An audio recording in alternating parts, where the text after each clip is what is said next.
Okey, hai, apa khabar murid-murid? So kita akan sambung kita punya PDP dengan topik 5.3, proses penyejatan air. Okey. So apa yang dimaksudkan dengan penyejatan air ialah proses di mana molekul air berubah kepada wap air. Okey, pada sebarang suhu di bawah 100 darjah Celsius. Okey, kalau pendidihan berlaku waktu 100 darjah Celsius. Okey, ni takat didih air. Okey. Dan proses penyejatan ni dia tak kira suhu. Okey, dia akan berlaku pada sebarang suhu dan hanya berlaku pada permukaan air sahaja. Okey. Dan kita tengok contohlah dekat sini. Okey.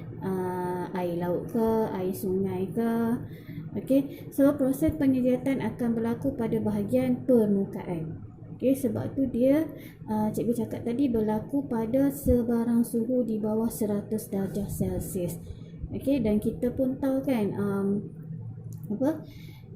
penyejatan ni berlaku contohnya di laut, okey, di sungai. Okey, air ni akan tersejat. Okey. Dan kita nak tengok aplikasi penyejatan air dalam kehidupan seharian kita. Okey, yang first sekali adalah pengeringan rambut. Siapa-siapa yang ada alat pengering rambut kat rumah ni, okey, mesti dah pernah cuba kan? Okey, lepas kamu mandi, kamu nak keringkan rambut kamu. So, kalau kamu pegang pengering rambut tu, dia ada rasa haba panas kan? Okey.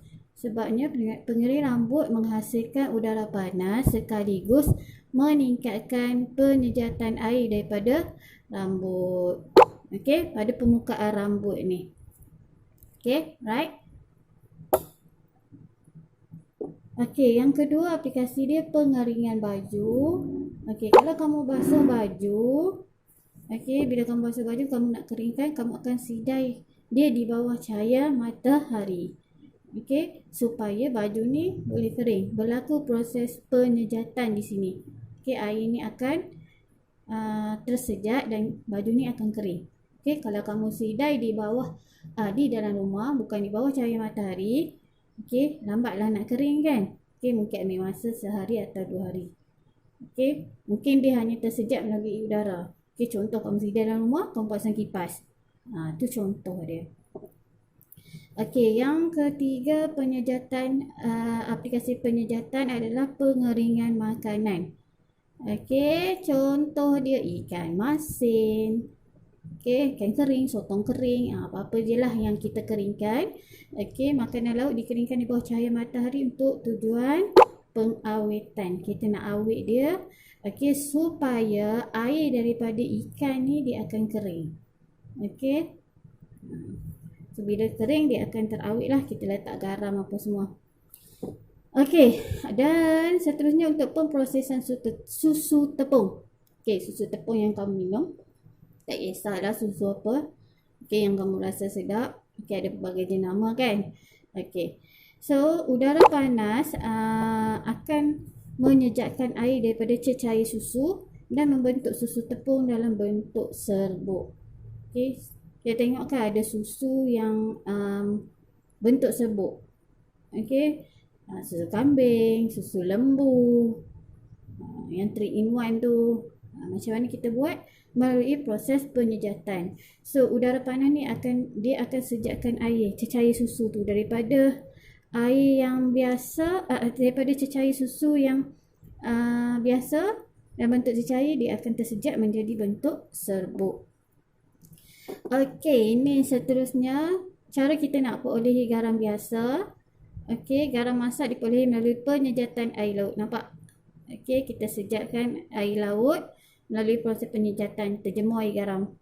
Okey, kalau dalam makmal kita guna apilah untuk proses penyejatan, pendidihan dan penyejatan. Okey, faktor yang mempengaruhi. Kita tengok suhu sekeliling. Semakin tinggi suhu, semakin tinggi kadar penyejatan. Okey, pada suhu tinggi, molekul air di permukaan menyerap lebih banyak tenaga, jadi lebih banyak molekul air terbebas ke atmosfera. Ini yang cikgu cakap tadi.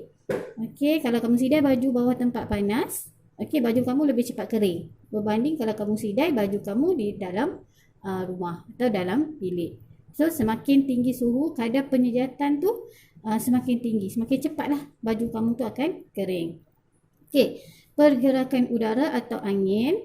Okey, semakin cepat pergerakan udara, semakin tinggi kadar penyejatan air. Udara yang bergerak membawa pergi molekul air dari udara ke atas permukaan air. Yang ni contoh baju yang kamu jemur dalam bilik. Kamu pasang kipas laju-laju. Okey, pasang kipas full speed 5. Okey, berbanding kalau kamu pasang kipas dengan speed yang kedua. Mana lebih cepat kering? Mestilah yang ke-5. So, dia bergantung pada pergerakan udara. Okey, kelembapan udara. Okey, faktor yang mempengaruhi kelembapan udara. Okey, kelembapan ni adalah maksud dia jumlah wap air dalam udara. Semakin tinggi kelembapan, semakin perlahan proses penyejatan. Ini kerana bilangan molekul air yang banyak dalam udara menghalang molekul air melepaskan diri dari permukaan air. Contohnya, okey, waktu hujan. Okey, waktu hujan biasanya baju kamu akan lambat kering. Okey, sebabnya udara lembap. Okey, so baju kamu akan jadi lebih lambat untuk kering berbanding hari biasa. Dan luas permukaan. Apabila luas permukaan air yang terdedah semakin besar, semakin tinggi kadar penyejatan air. Okey, masih lagi contoh baju. Contoh, kalau kamu sidai baju, adakah kamu sidai ambil keluar daripada mesin? Okey, basah-basah pop sidai macam tu je. Okey, tak kan? Kamu mesti akan bentangkan baju tu. So, bila kamu bentangkan baju tu, luas permukaan akan bertambah. So, bila luas permukaan bertambah, baju kamu akan cepat kering. Okey? Siapa yang tak reti sidai baju ni? Okey? Kena belajar sidai baju. Okey, yang ini luas permukaan. Yang tadilah, okey, apabila luas permukaan air terdedah semakin besar, semakin tinggi kadar penyejatan air. Luas permukaan air yang besar membolehkan lebih banyak molekul air untuk melepaskan diri ke udara. Okey, pada sesuatu masa. Lagi besar luas permukaan, lagi tinggi kadar penyejatan. Okey, cara nak mempercepatkan kadar penyejatan air dalam kehidupan harian. Nak keringkan rambut menggunakan pengering rambut. Okey, pengering meningkatkan pergerakan angin. Ini tadi. Okey, nak keringkan rambut guna pengering rambut. Yang kedua, pakaian dibentang luas untuk menambah luas permukaan. Ini yang cikgu maksudkan tadi. Kamu sidai baju ni elok-elok. Okey, elok-elok. Okey, bentangkan pakaian basah kering di bawah matahari terik. Okey, so kita nak tengok perbandingan antara penyejatan dan pendidihan. Okey, persamaan dia, penyejatan cecair berubah kepada gas. Dua-dua ni sama konsep. Dan zarah-zarah air menyerap tenaga haba. Okey, dia serap tenaga haba dan dia akan berubah, cecair akan berubah jadi gas. Dan dari segi perbezaan dia, penyejatan ni berlaku pada sebarang suhu di bawah takat didih dan proses yang lambat. Kalau pendidihan, kita guna api. Okey, berlaku hanya pada takat didih cecair 100 darjah Celsius dan proses yang cepat. Itu beza dia. Pendidihan ni proses dia cepat. Okey, penyejatan ni proses dia lambat. Okey, sebab pendidihan guna api, yang ni tak guna api.